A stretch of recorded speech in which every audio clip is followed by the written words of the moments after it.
Buenos días, profesora. Buenos días al resto de mis compañeros. Soy Héctor González de la UG de Mercedes y junto con mi compañera Núñez Gabriela presentamos el presente trabajo dedicado a las ideologías del movimiento obrero. Para comenzar vamos a decir que entre los años 1790 y 1830 aproximadamente, se va a comenzar a gestar y va a aparecer una nueva forma de organización, tanto política como laboral, que se va a ver plasmada, de alguna manera, tanto en los partidos políticos como en los sindicatos de la época. Por entonces también Thompson nos habla de que va a nacer una conciencia de clase obrera que, según este mismo autor, no nace por una generación espontánea del sistema de fábricas, sino que va a nacer con base en la tradición liberal inglesa y sus normas tanto políticas como religiosas que abogaban por la igualdad ante la ley. ¿Sí? Va a ser en 1824 cuando se logre abolir, ¿no es cierto?, la ley de asociaciones, que va a comenzar a surgir, ¿no es cierto?, con más ímpetu este gran movimiento y organización como son los sindicatos, ¿no?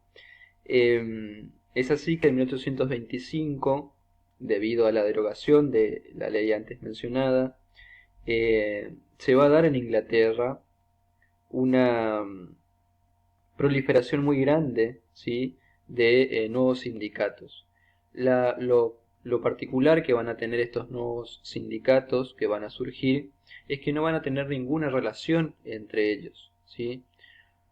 Al contrario, se puede llegar a hablar de un cierto sentimiento de competencia entre ellos, lo que claramente no les va a ser provechoso en nada, ¿sí?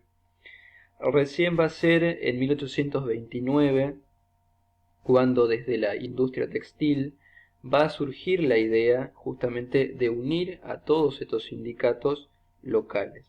Es así que van a nacer, ¿no es cierto?, en 1831 la Asociación Nacional por la Protección del Trabajador, que en un principio va a contar con 100.000 miembros y además de ello también, y no menos importante, con un semanario, ¿sí?, donde iban publicando sus noticias y sus artículos de interés.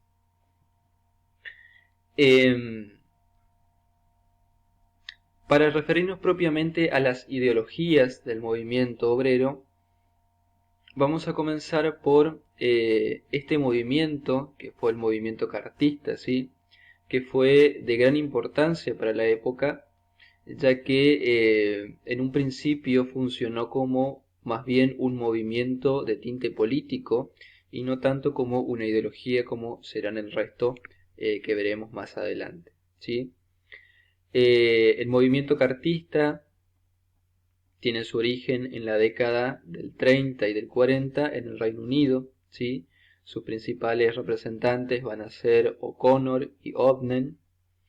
Y entre las causas del surgimiento de este movimiento podemos nombrar la agitación de la clase obrera debido a los cambios derivados de la revolución industrial, la coyuntura económica propia de la época y las leyes promulgadas por el Parlamento. Entre los postulados por los cuales abogaban estos cartistas, van a ser que ellos pensaban que cuando los trabajadores alcanzasen el poder político, estos podrían adecuar las leyes a los intereses de su clase, ¿sí?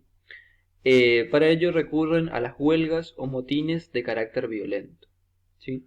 Y entre los logros que podemos mencionar que alcanzó este movimiento cartista, sin duda que la más importante va a ser la Carta del 38, que entre otras cuestiones va a incluir nada más y nada menos que el sufragio universal masculino, la renovación anual del Parlamento, el escrutinio secreto, la inmunidad parlamentaria y las circunscripciones electorales iguales. ¿Sí? En lo que respecta a propiamente ya la ideología del socialismo utópico, podemos decir que este tiene su origen entre 1815 y 1848. Sus principales representantes van a ser Saint-Simon, Charles Fourier y Robert Owen.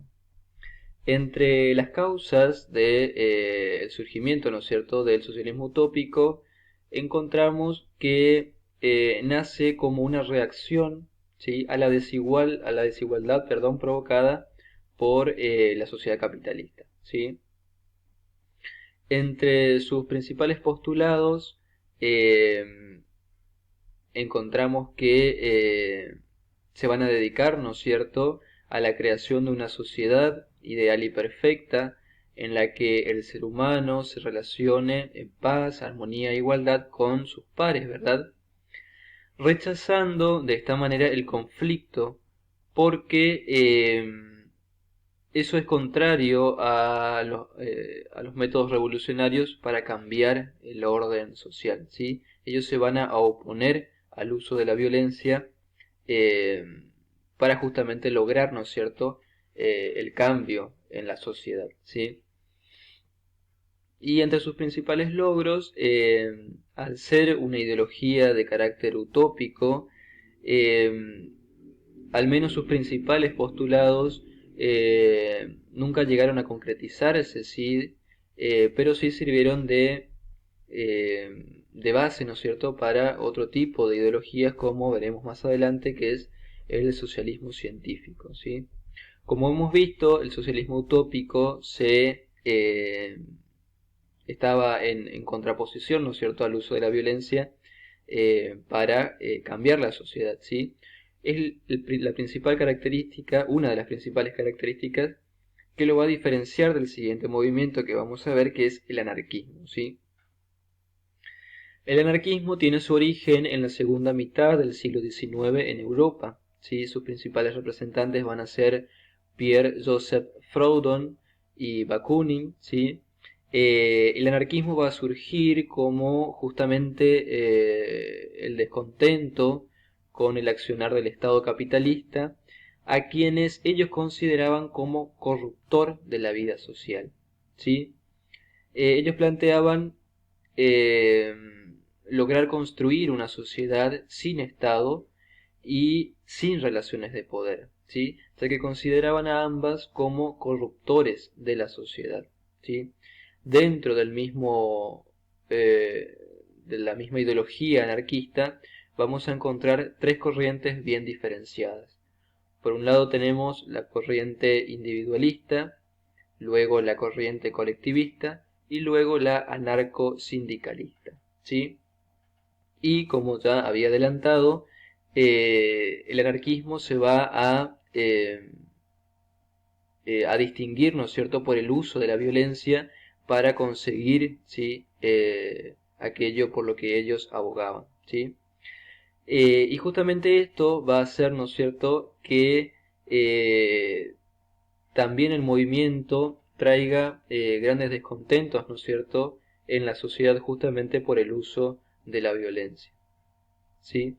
Y finalmente vamos a hablar del socialismo científico, ¿sí? El socialismo científico tiene su origen en la década de 1840.